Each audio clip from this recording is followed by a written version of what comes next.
Assalamu alaikum. Why do we have mosques everywhere, but we don't have malams or Islamic scholars everywhere? If you sincerely want to support me continue making more videos, kindly go to my YouTube channel, Imams Sadat, and subscribe and press the bell button. Kindly do that, then you come and continue watching this video. هنا مروا وكانوا قدوة للناس. If you look at this question, I don't actually have problem with the first part of the question. Why do we have mosques everywhere? If we have mosques everywhere in this world, there's no problem with it. But the second part of the question is where the problem is. There are a lot of reasons why we do not have Muslim scholars everywhere. First of all, I want to say that we have not prioritized, developing people to becoming scholars. That's number one. So you have NGOs, you have individuals who are just interested in building mosque. There's no problem with building mosque, you understand. But how about the people who will take charge of the mosque? You can have an NGO locate a village or a group of people in a village who will now be struggling that they want people to come and build mosque for them. Well, if you ask them, among them, who do you have to take charge? Do you have an imam amongst you who can do dawah, who is well learned in Islam to take charge? They don't have. But they don't fight for that, but they are fighting for mosque. So you see, the priority is just about the structure, but the priority is not about what the people who can impact on the individual who are coming to the mosque. Again, you have we as individual, we want to do donation, we want to donate, we want to build, we want to do something that if we're in our graves, it will benefit us. We are not thinking about developing people.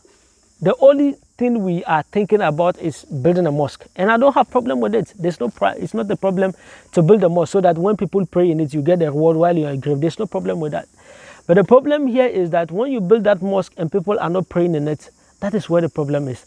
Why don't we channel some of that effort to develop human beings so that inshallah when we build mosques for them, they have scholars among them who we have trained to the level that they can do tafsir, you understand, to take charge of them. Why don't we channel some part of that money so that we can develop these people? So that is why I say we have not, the priority is what is one of the reasons why we don't have scholars everywhere today. That's number one. Number two is that our communities have not actually prioritized having scholars in their own communities. Why? Because they are expecting scholars to come from somewhere to come and do them dawah. Now, when we talk about village dawah, we always want to say that people need to travel, go to village and go and do dawah. Well, that is fine. But in the long run, how is this sustainable? You find out that most of the scholars in the cities today, one way or the other, they were once involved in doing dawah in villages. But today, they have gone back to their families. Today we have people who are in the villages, and when they have mosque, then they are expecting that scholars should come from somewhere. They have their own children, they have their own, but they are not thinking about how they can push these children to become better people and come back and impact on their society and in their communities. No, they are expecting scholars to come from a far place to travel and come and sit with them to do dawah with them and help them. No, it doesn't work like that. As a community, if you are growing yourself, you need to first of all think about how you can have scholars within yourself. That is by taking your children through Islamic education. We have a school here in the central region of Ghana. It's called Goma Jamai, and I have a lot of friends who have attended that school. This school is one of the powerful schools that if you want your child, like when I say Goma Jamai, it is a high school, like a college, you understand, that you can take your child when he finishes JHS, you can take him there to go and learn 3 years to finish. When he finishes, he becomes like a scholar because he has gone into detail a lot of Islamic studies. This does not require a lot of expenditure because their fees and everything is so cheap. So if you want their details, can let me know. I'll WhatsApp that to you. So communities that we have them, villages that we have them, the Muslims that are in the villages, they don't really prioritize in building human resource within themselves. They are expecting people to come from a far place to come and help them, which is actually in most cases not practical. Therefore, if we want to have scholars in our community, we need to first of all think about how we can convert our own children to become scholars for us instead of waiting or expecting other people to come and help us. That is number two. Number three is wanting lavish style. most of the people today, they go and learn Islamic studies, but they don't want to go back to where they come from. We have scholars who have gone to Saudi, they have gone into the studies. Yeah, if they had the opportunity, they will remain there. But because they didn't have the opportunity, that is why we see them today, that they are doing that way in our communities. And that's the same way. You have people who are being taken from villages to go to the city and go and learn Islamic studies. Now, when they learn and they become Islamic scholars, they don't want to go back to their communities. They want to remain there, build houses there, have that nice lifestyle, air conditioner, car, everything. They don't want to suffer. Now, what I am not against a scholar also enjoying life, because Charlie, so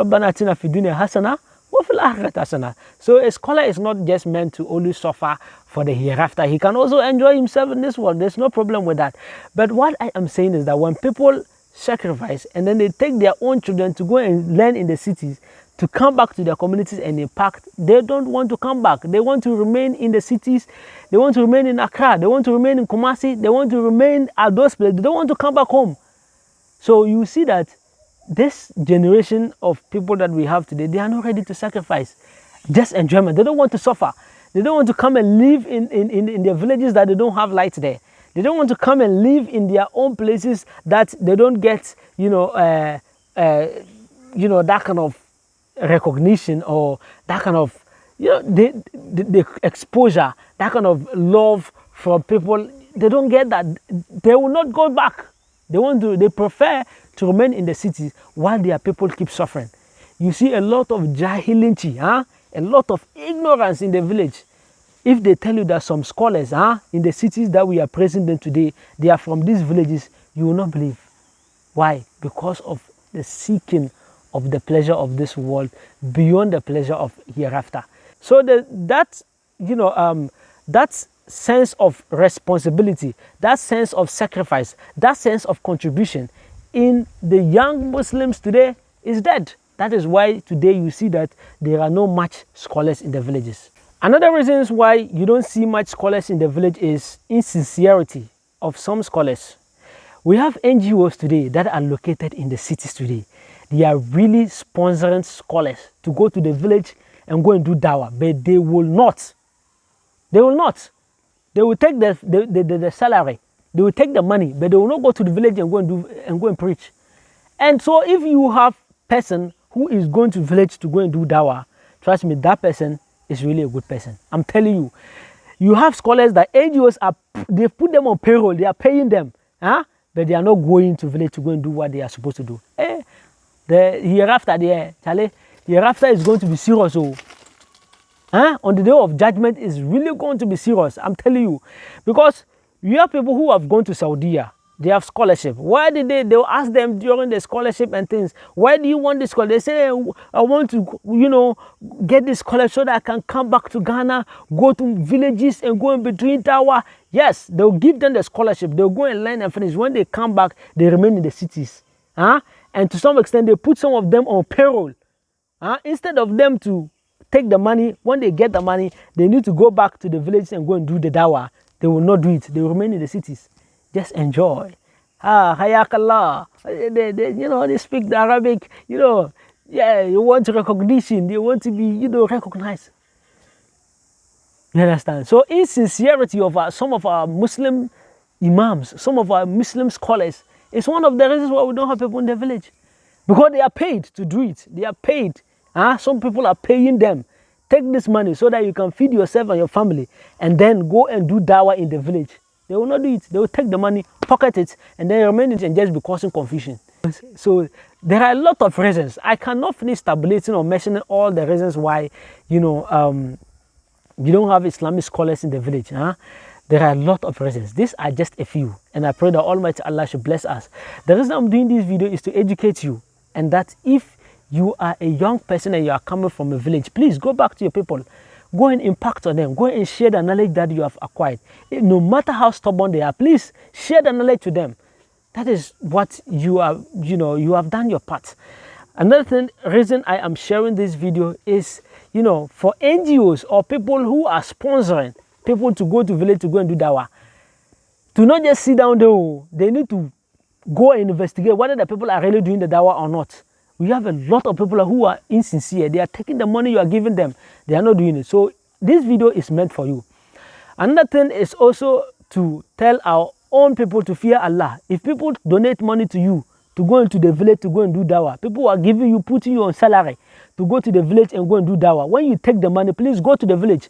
Don't sit in the city and just be chopping the money and not going to the village to do the dawah you are supposed to do. So another reason is that if you are a community, stop thinking or expecting scholars to come from somewhere to come and teach you people. You can also grow up people within you to become scholars. Assalamu alaikum wa rahmatullahi wa barakatuh. So please, if you sincerely want to support me continue making more videos, kindly go to my YouTube channel, Imams, and subscribe and press the bell button. Kindly do that, then you come and continue watching this video. هنا مروا وكانوا قدوة للناس